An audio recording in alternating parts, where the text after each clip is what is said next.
Com o slogan Cannabis não é milagre, é ciência, a primeira associação sul-mato-grossense de pesquisa e apoio à cannabis medicinal, a Divina Flor, realiza desde 2019 um trabalho de pesquisa com foco no ativismo social para o tratamento com a substância. Em 2020, teve o Estatuto e o CNPJ aprovados e atualmente atende 1.700 pacientes. 40% recebem desconto desde a consulta com médicos especialistas até o pedido do óleo. Para a associação, a descriminalização da maconha no país seria um passo importante na busca pela regulamentação do cultivo e da fabricação do remédio, chamado por eles de multipotente, ou seja, com várias funcionalidades. Nossos convidados são a diretora executiva da associação, Fátima de Carvalho, e o médico prescritor Matheus Jafar. O Na Íntegra Podcast está começando? Aqui o papo é reto, completo, direto e sem censura.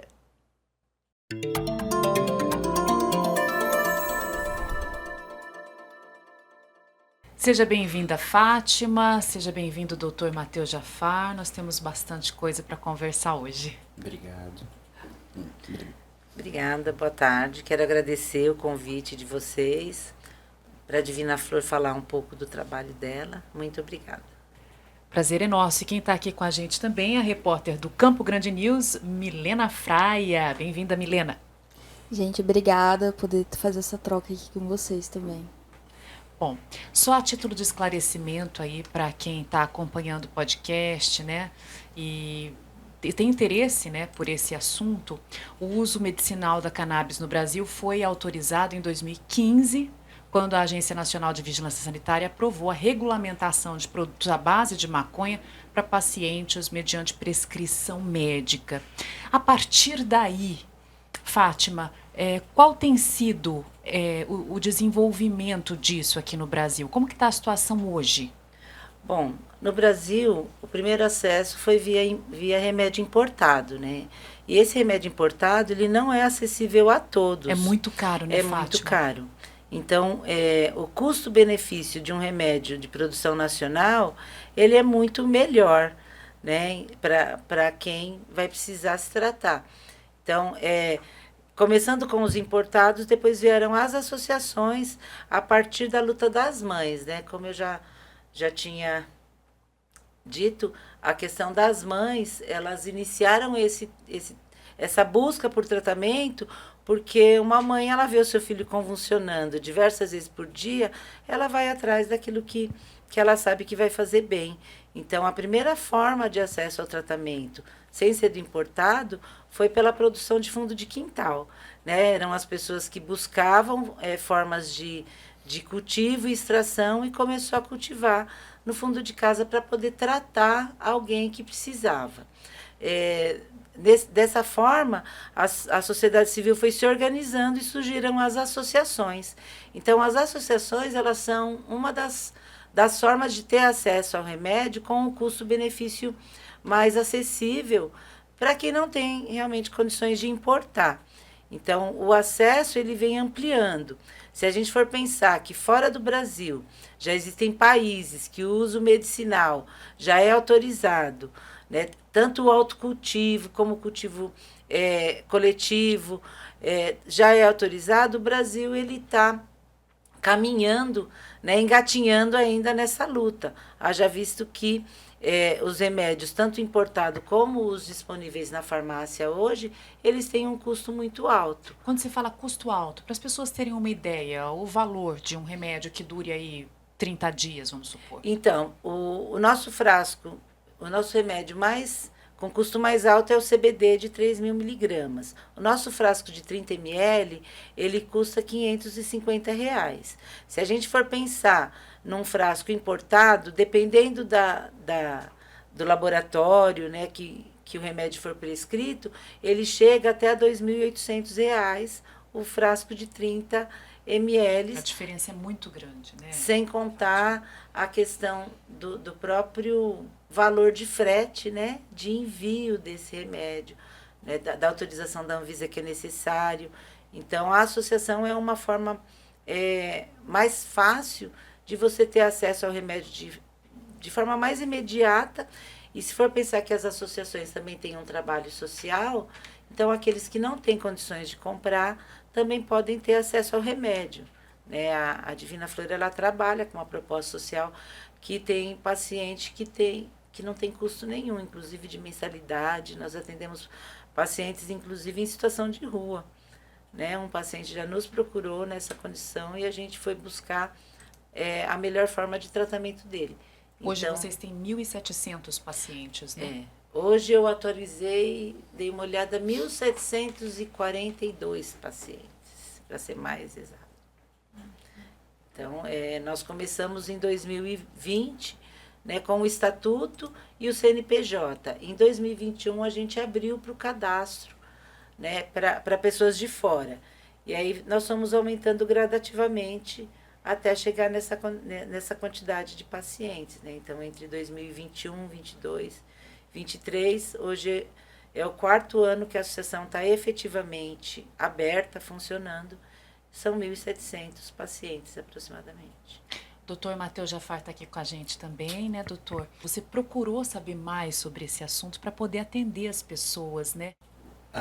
Tanto digamos assim, a ampla diversidade que o tratamento com fitocannabinoides nos dá, né? Ela dá a capacidade de a gente tratar diversas patologias, até mesmo fora da psiquiatria. E por ser justamente, é uma questão que nem eu falo, é uma questão do futuro, é uma questão de tempo até que isso seja amplamente disseminado aqui no Brasil, como a própria Fátima estava falando, em outros lugares do mundo isso já está bem estabelecido, já está bem claro.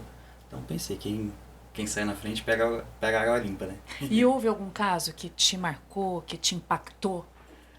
Teve um caso que é lá do CAPS, inclusive, que é um paciente que na verdade ele tem epilepsia. E eu consegui, junto com, inclusive faz uso do óleo da Divina Flor, e a gente conseguiu substituir as medicações alopáticas, né, que são as medicações tradicionais, só pelo óleo.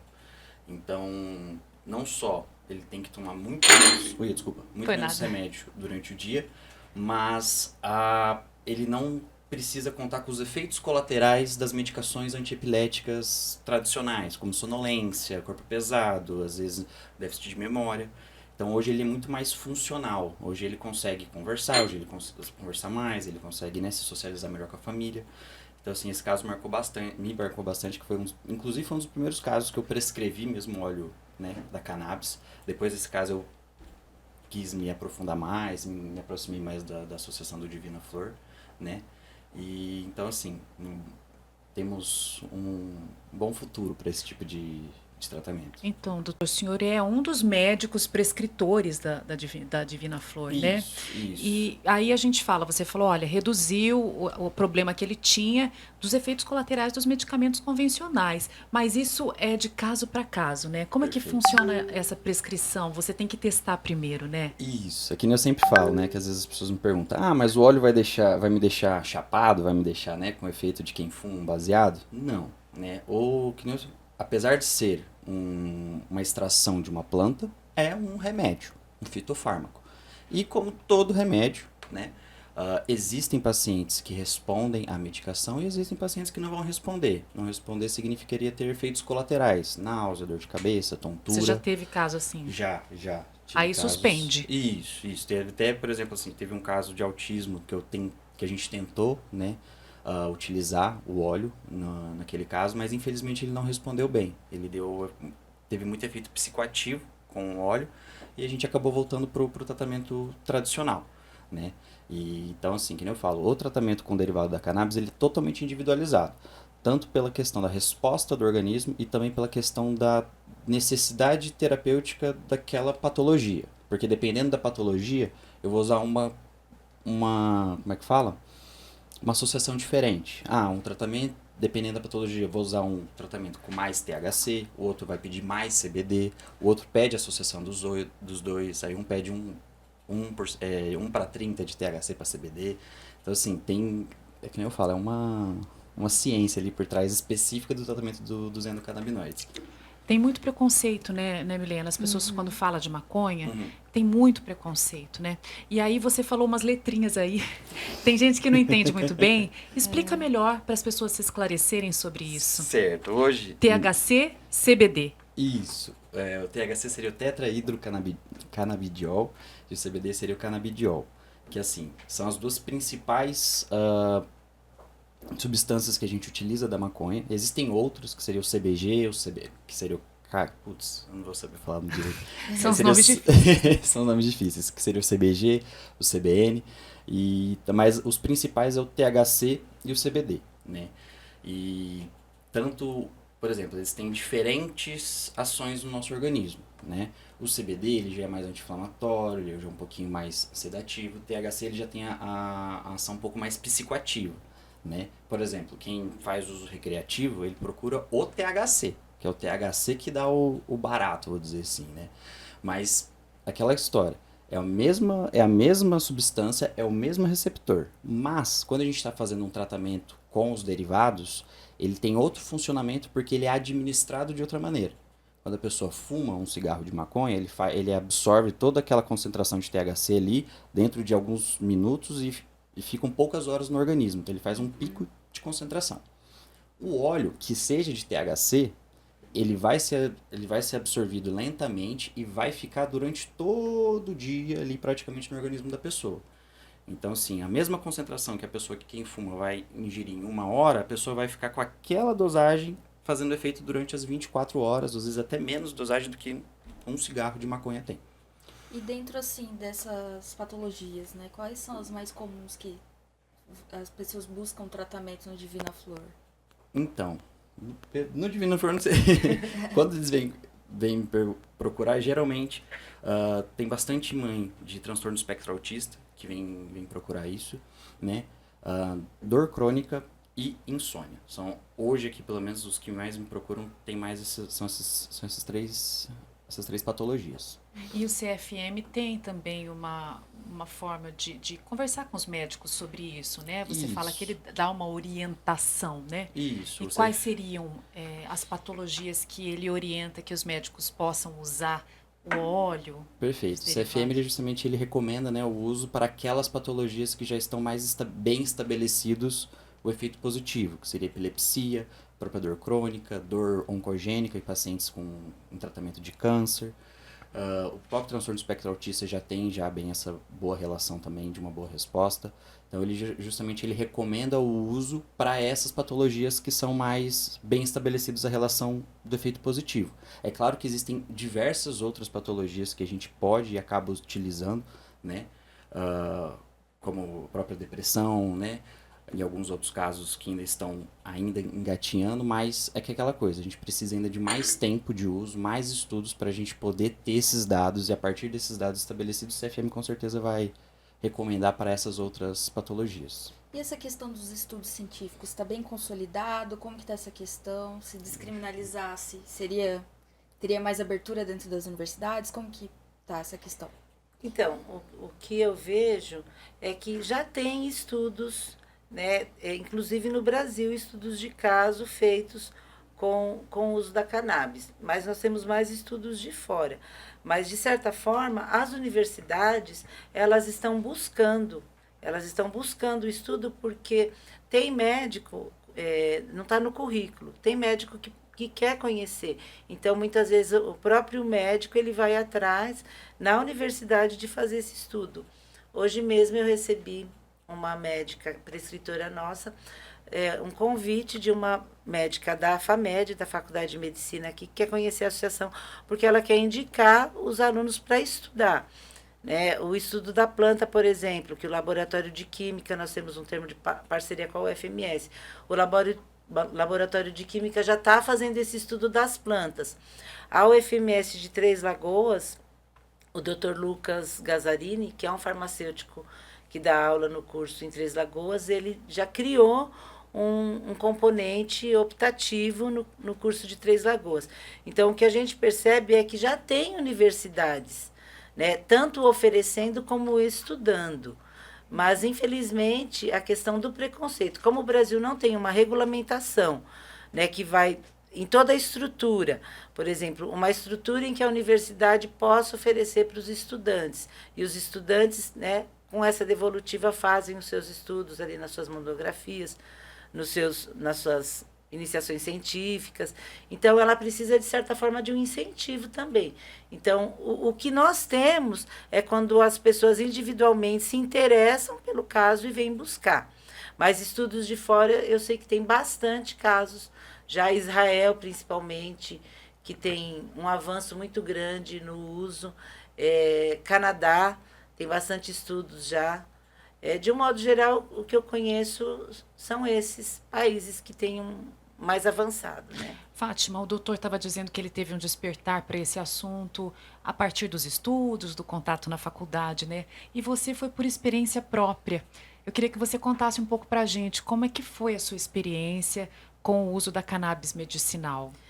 Então, eu desde sempre apresentava algumas características, né, de ansiedade, depressão. Desde a infância. Desde a infância. Então, na infância eu tratei com o Gardenal, mas depois eu parei de tratar. Na fase adulta eu comecei a ter mais crises, então eu busquei primeiro um tratamento convencional. Quando eu conheci o tratamento com a cannabis em 2019, eu comecei a buscar, tanto estudar, como eu tinha acesso a aquele óleo produzido no fundo de casa, né, que as pessoas produziam os seus próprios extratos. Em 2020, no início de 2020, eu produzi um óleo especificamente para mim, né, a partir do acesso à planta in natura de flor, eu produzi um óleo para mim e eu vi que o resultado foi muito bom. A partir daí eu já procurei o tratamento médico. A primeira médica que prescreveu para mim foi uma médica que atendia no SUS, a doutora Nana Chaves. Ela foi a primeira médica que prescreveu para mim. Aí depois eu já busquei um psiquiatra e comecei a fazer o acompanhamento psiquiátrico. O primeiro diagnóstico foi o de TDAH. E aí eu fui buscando, né, tanto com a psicóloga que me atende, que confirmou isso a partir do tratamento que eu fazia. Aí eu busquei o neuropsicólogo para fazer o laudo. Então, assim, da infância até 2019, você não sabia que tinha o TDAH?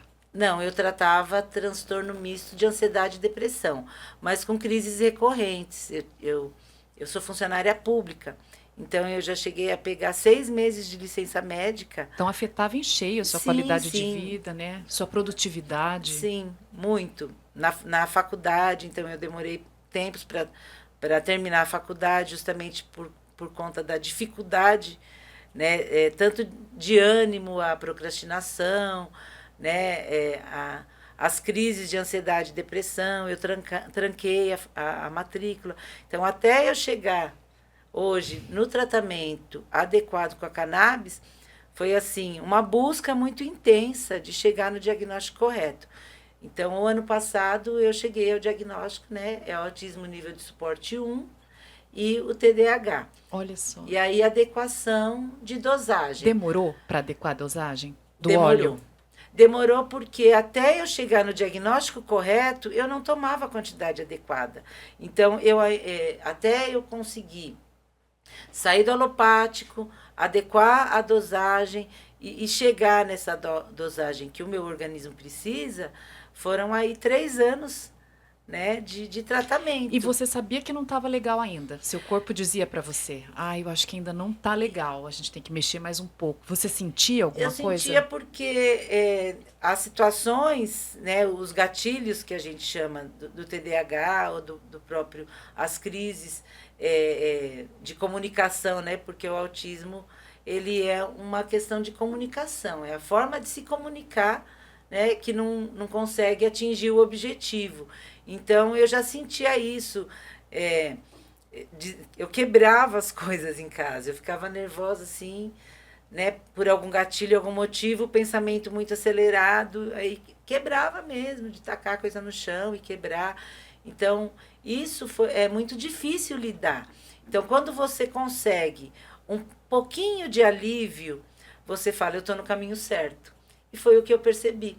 Em 2020, quando eu consegui produzir o meu primeiro óleo e saber que ele fez um efeito positivo no meu tratamento, eu falei, é esse o caminho. Foi quando eu fui buscando um especialista, cheguei no Dr. Wilson Lessa, que hoje ele é o nosso responsável técnico, né? Ele é psiquiatra, os cursos, as palestras, ele que trabalha para nós, então ele é especialista mesmo na prescrição da cannabis, e aí ele foi chegando no diagnóstico, aumentando a dosagem, olha, aumenta 12 gotas, não, aumenta para ver se melhora. Então, a cada crise, a cada momento de dificuldade, em 2021, a minha mãe faleceu, então foi um momento que a questão do emocional, né, da saúde mental, ela regride. Né? Eu voltei para um estágio que eu já tinha saído há algum tempo. Então, eu tive que voltar para alopático.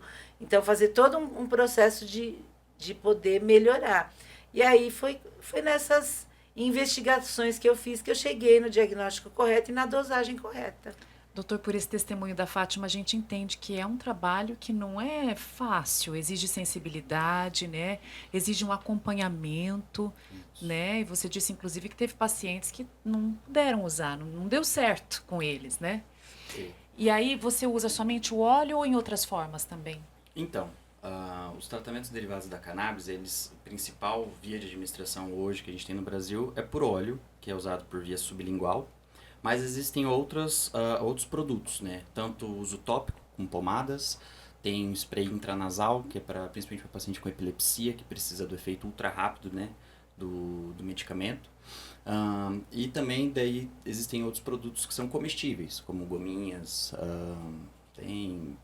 mas isso já não é tão amplamente distribuído aqui no Brasil, porque esses produtos já são, que nem a Fátima falou, já são importados e já tem um custo por trás deles, mas existem também. Aí vai depender, é claro, da capacidade do paciente adquirir ou não essas outras vias de administração. Aqui no Brasil mesmo a gente usa mais via óleo sublingual. A comunidade médica de Mato Grosso do Sul, como que ela vê esse assunto? Você que está inserido ali, você vê que eles aceitam bem? Existe preconceito? Olha, é difícil dizer por toda a comunidade médica, mas sim, existe um preconceito, sim, né? Eu falo que tem muito médico das antigas, né, que às vezes são um pouco menos flexíveis com essas novas terapêuticas e tudo mais, e justamente também pela própria divulgação, né, da maconha como uma droga do capeta, né, o cigarrinho do capeta e tudo mais. Então a criação dessa cultura, né, anti-cannabis que foi feita principalmente no último século. E como que foi essa construção do sentido de preconceito? Sempre foi assim? Então, na verdade, não, né? Porque, por exemplo, quando a gente fala de farmácias, você colocar até no Google e tudo mais, as farmácias de 1900, 1800 e bolinha, você via parecia um mercadão, era uma loja de ervas. Porque os medicamentos vinham de várias ervas naturais. E a cannabis... Mercado das ervas, né? Exato. E o cannabis era uma das ervas no meio de tantas outras. E no início do século XX, né, teve um lobby da Bayer, mais umas outras indústrias farmacêuticas, que estavam lançando justamente um medicamento para tratar a epilepsia.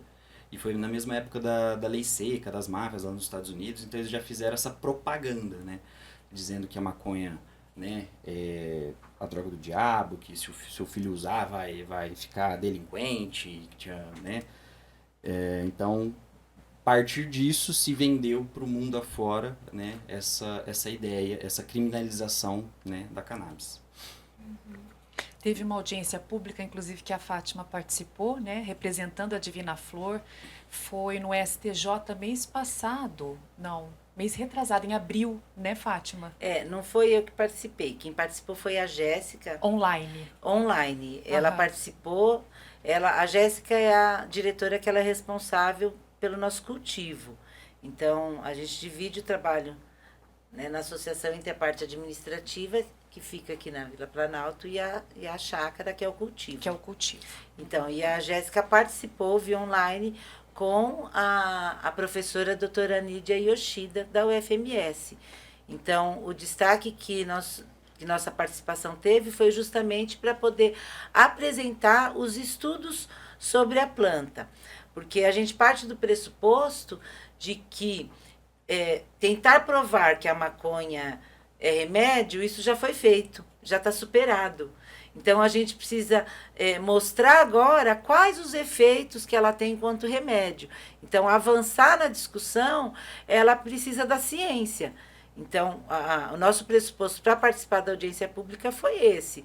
Né? Nós temos que mostrar os efeitos da planta dentro do tratamento. Então, a nossa apresentação ela foi no sentido de mostrar os estudos das plantas que nós cultivamos, né, lá no nosso cultivo. Então, dentro dessa apresentação, foi apresentado quais as qualidades, os fitocannabinoides, os meios. A nossa produção é uma produção 100% orgânica, né? Então, a garantia da qualidade das nossas plantas, elas vêm desde a semente. Né? Qual é a qualidade da semente? As primeiras sementes que nós adquirimos. Né? Hoje nós produzimos por estaca, que são os clones.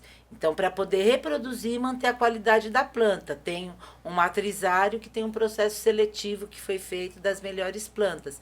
Então, a professora Nídia, junto com os seus alunos, ela foi coletando gradativamente os materiais de estudo para chegar no produto final. Agora, em junho ou em julho, ela está finalizando o estudo com todo o relatório técnico dela. Então, foi isso que nós apresentamos. A gente tem que avançar, né? Falar só que a planta é remédio e falar das patologias, isso a gente já fala, mas por que ela é remédio? Quais as qualidades que ela tem? Quais os fitocannabinoides? Quais, né, todos os potenciais que podem ser explorados ainda, como o doutor falou. Né? O THC e o CBD, ele é o princípio dos estudos. Né? Nós temos mais de 100 tipos de fitocannabinoides nas plantas. Né? Se nós formos pensar em variedades de plantas de CBD, plantas né, com mais THC. Então, dentro dessa variedade de plantas, quais os melhores remédios? Como que a gente pode fazer um cultivo adequado para manter a qualidade da planta desde a semente, né? Nós costumamos falar que é da semente à gota. Né? Como que essa semente ela é tratada? Como que essa planta é tratada? Ela é uma planta, ela tem vida, ela precisa ser bem cuidada para ela poder atingir o seu objetivo enquanto remédio. Durante essa audiência, várias pessoas colocaram, né, os seus argumentos, como fez a Divina Flor, através da diretora, que você explicou, né? E houve também um argumento que me chamou a atenção numa matéria que eu encontrei aqui na internet, que eu acho que vale a pena a gente falar sobre ele, doutor. Um pró-reitor de inovação da Universidade Federal, acho que do Rio Grande do Sul, disse assim, entre aspas, o canabidiol, falando como médico, é excelente. Mas onde está o controle quando se autoriza o cultivo familiar? A gente entra nessa questão do cultivo, que eu acho que é uma bandeira hoje, né? Temos que enxergar a medicina daqui a 10 ou 20 anos. Aí ele diz, a repercussão do THC no cérebro de uma criança é irreparável. O Estado precisa ter esse controle. Então, a gente vê a preocupação dele com relação ao THC no cérebro das crianças. Conta pra gente melhor como que isso funciona. Porque você falou que ele tem uma influência psicoativa mesmo, de fato, né? Isso. É que justamente, né? Existem não só crianças, mas existem alguns seres humanos que eles não têm essa indicação do uso derivado do cannabis.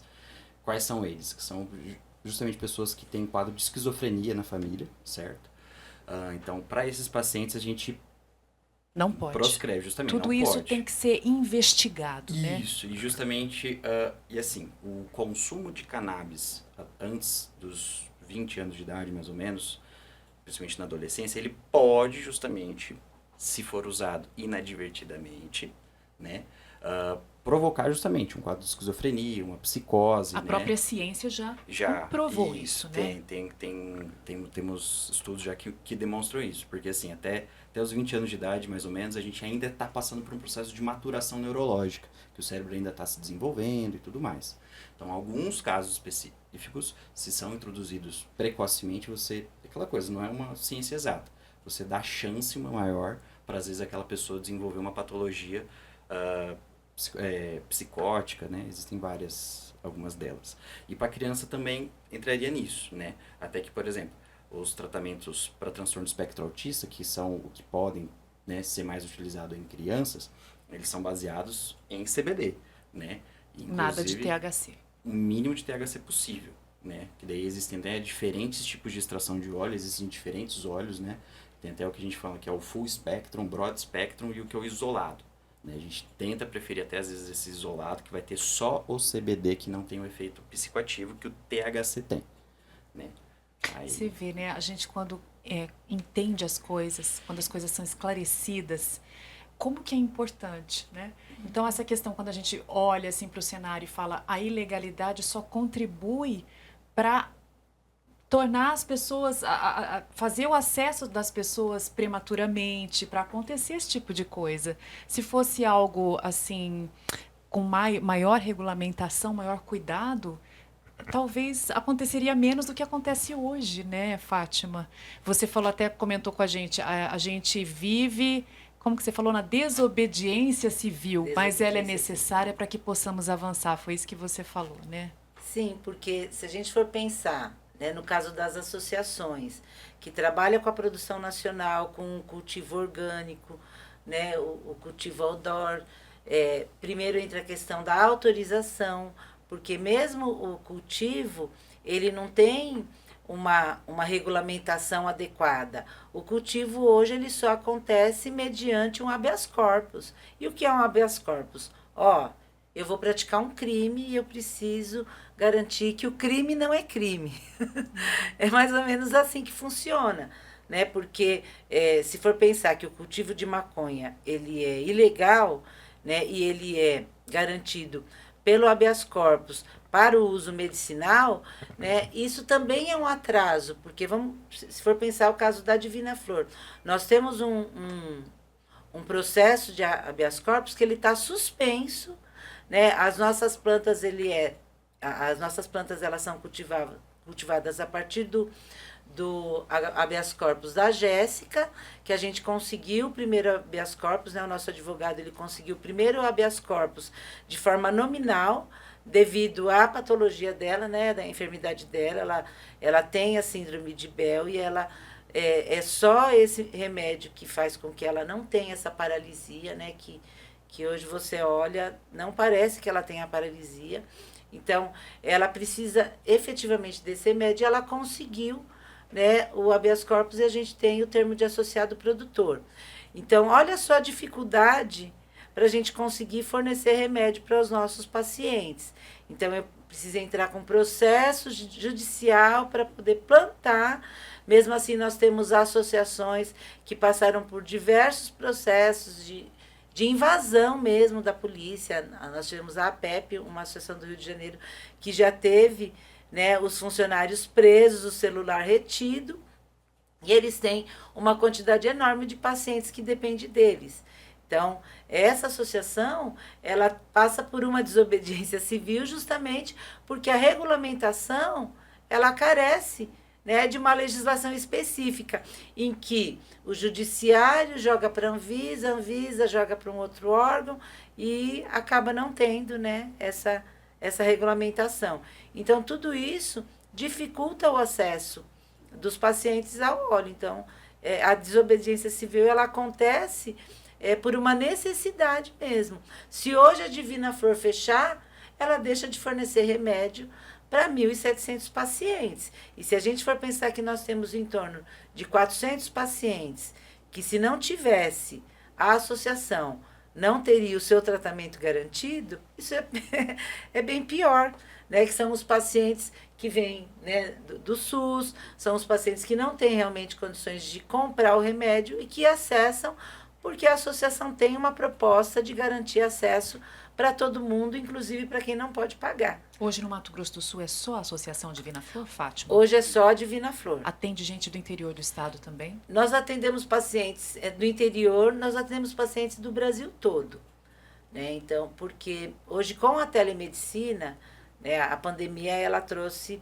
a questão da possibilidade, né, da telemedicina. Então, hoje com a prática da telemedicina, então o médico, mesmo que ele não seja do Mato Grosso do Sul, ele atende um paciente do Mato Grosso do Sul, né, pela telemedicina e orienta e indica a Divina Flor. Ou então, uma consulta presencial em outro estado que o médico conheça os nossos produtos, indica os nossos produtos, essa pessoa pode adquirir fazendo o cadastro que a gente envia o produto para o paciente. Então, tem essa característica de atender pacientes do Brasil todo.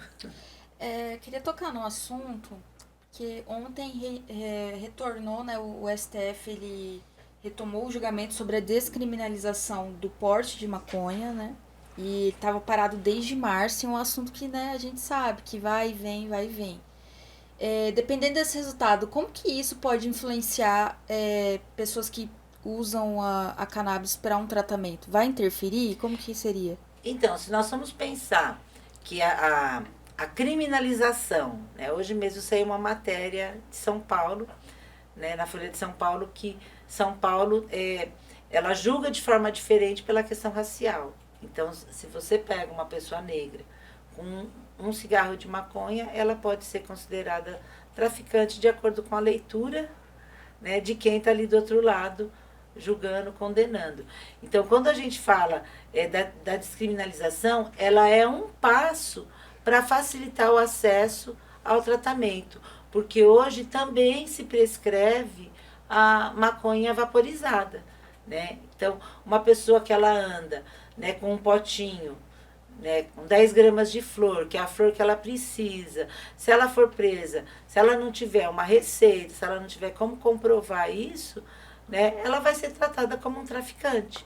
Então, ela é um passo, a descriminalização ela é um passo para a gente romper o preconceito. Porque a gente não pode dizer que a luta é separada, que o uso medicinal e o uso recreativo é separado, porque o preconceito ele faz parte das duas situações, né? Então, hoje a pessoa ela é tratada por marginal muitas vezes porque ela precisa fumar para melhorar a sua condição emocional. Então, a gente sabe que a maconha vaporizada, que a maconha fumada, ela também não é tão eficaz como um remédio que passa por um controle, né? Porque se eu for pensar que naquela gota eu tenho tantos ml de CBD ou tantos ml de THC e que aquilo é o que eu preciso, é diferente da fumada. Então, é essa a diferença, mas que a luta ela tá junto e que a descriminalização é um passo para a gente conseguir alcançar também, né? Não só a reparação histórica daqueles pacientes que estão presos. Quando eu falo paciente que está preso, é aquela pessoa que realmente fuma, porque é a única forma de acesso para ela conter algum tipo de problema, de enfermidade que ela tem, né? Então, ela caminha junto, né? O preconceito ele está presente nos dois. Então, você descriminalizar, você já colabora para reduzir, né, o número de encarceramento, a questão do preconceito étnico-racial. Então, tudo isso ele pode ser amenizado e avançar também no medicinal. Porque a proibição ela é para os dois, ela não é só para... Doutor Matheus, você vê sob essa mesma ótica da Fátima? Você concorda com ela sobre a descriminalização?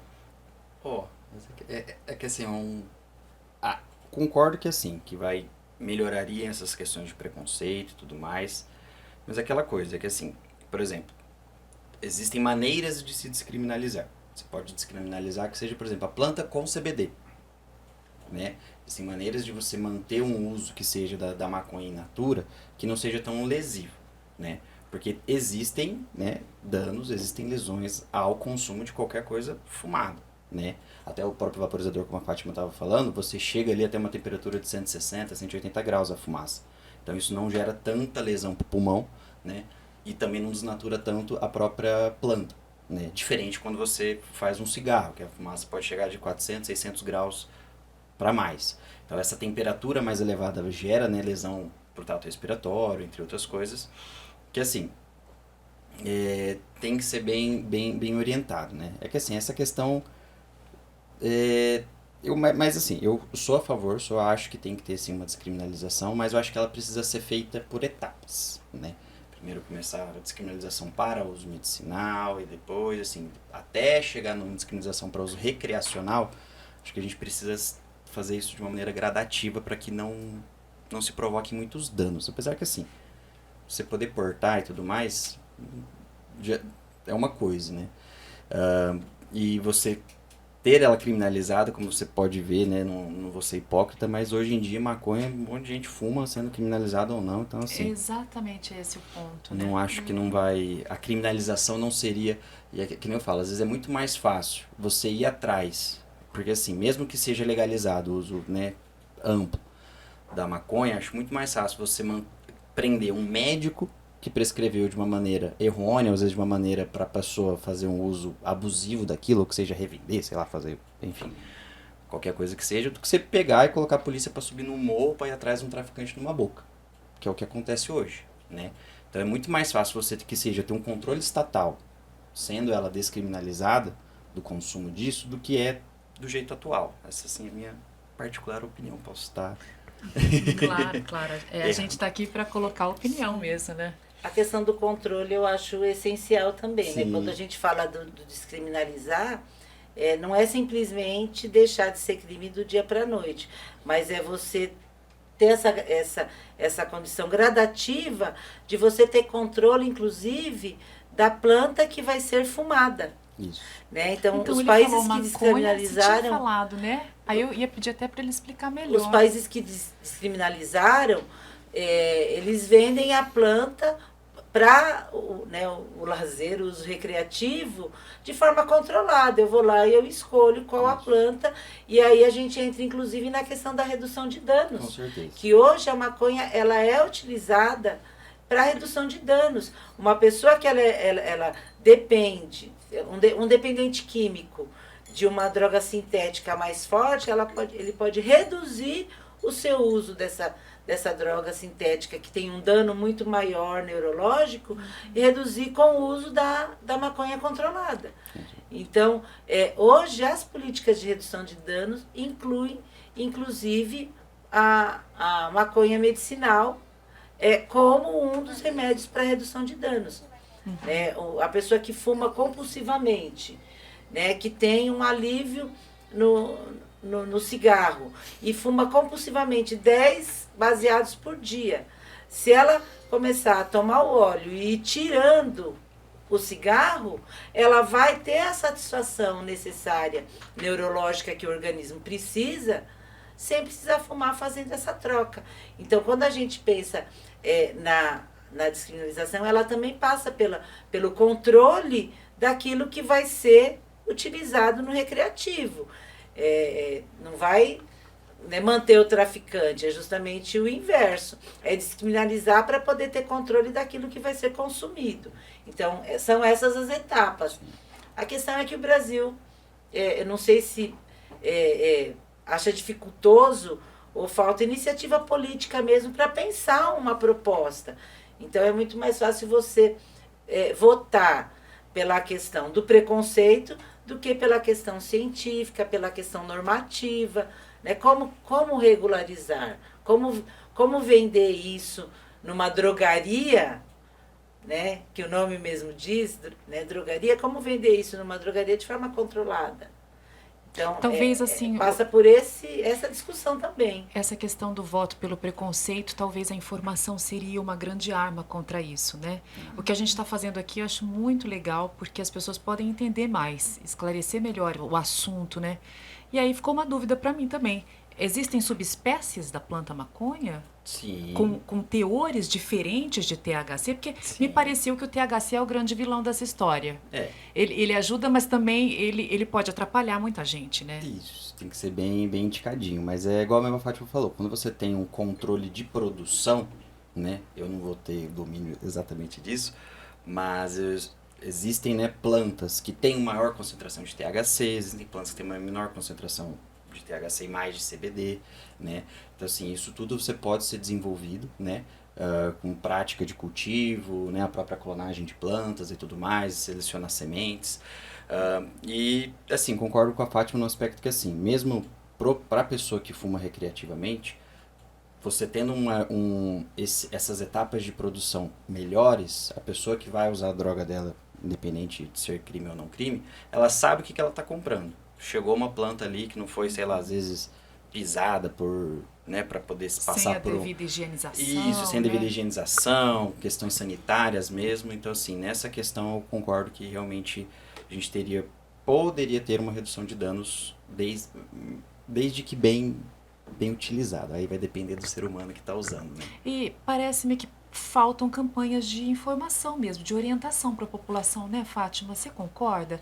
Que assim, THC, essa outra substância, CBD, nem eu consigo decorar direito.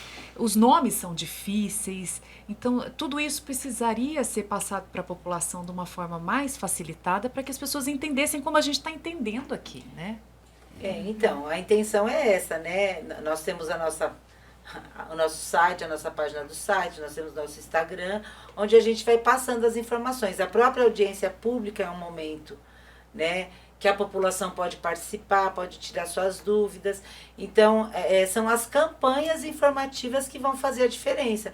Que vão quebrar o preconceito. Que vão quebrar o preconceito, porque vamos pensar que a informação, ela está aí.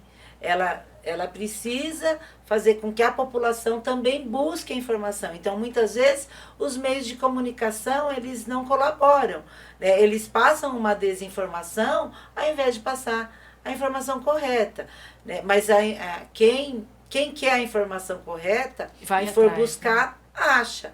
A questão é como que esse emissor e esse receptor de informação agem. Se a gente for pensar que a mídia hoje ela não é tão favorável à informação, então muitas vezes as pessoas se acomodam em saber só o que está ali na mídia, no fácil, não vai atrás. Então teria que ter mesmo as campanhas, né, todo um grupo especializado para poder fazer essa divulgação. O que acontece, mas dentro dos nichos, né?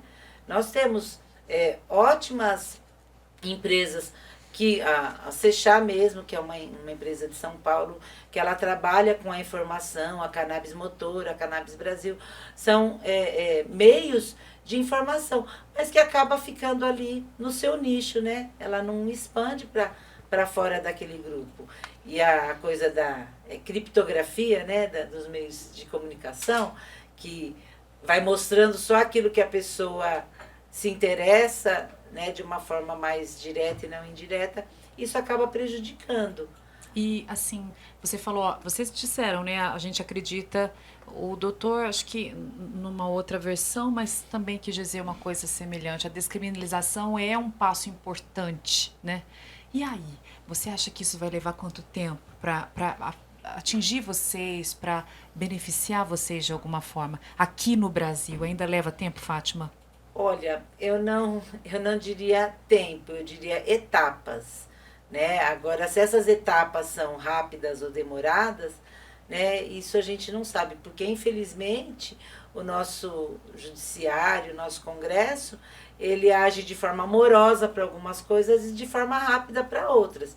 Então, a pauta medicinal, ela já está aí desde 2019 com um projeto de lei, né, cujo relator que hoje é ministro das Relações Agrárias, o Paulo Teixeira, que ela foi para votação e aí fica emperrada em alguma coisa, aí engaveta, aí volta para votação um ano depois.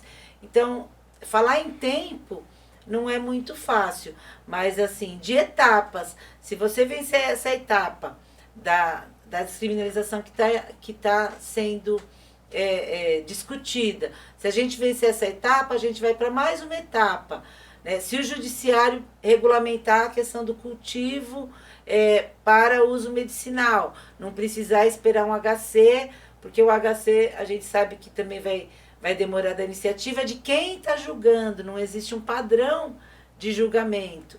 Então, tem estado que tem mais facilidade porque tem uma cultura mais progressista, então libera o HC.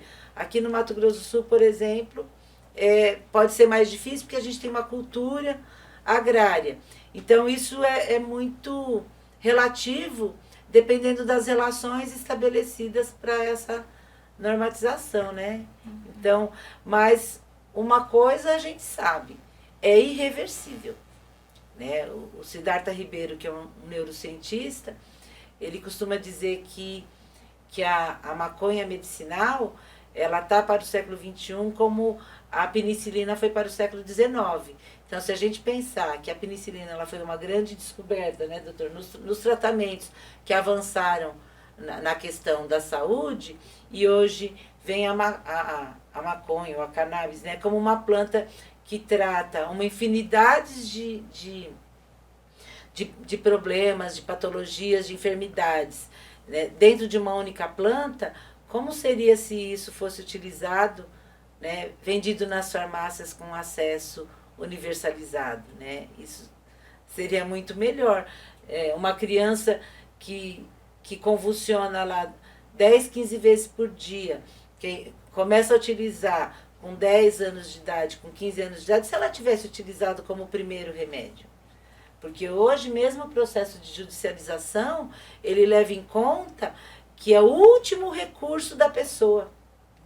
Então ele não deveria ser o último, deveria ser o primeiro.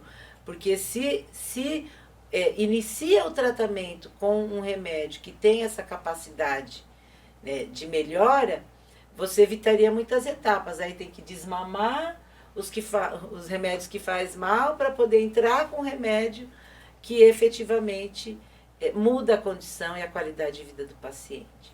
Então a gente ainda tem uma mentalidade muito atrasada, não sei se atrasada, mas desinformada mesmo, né?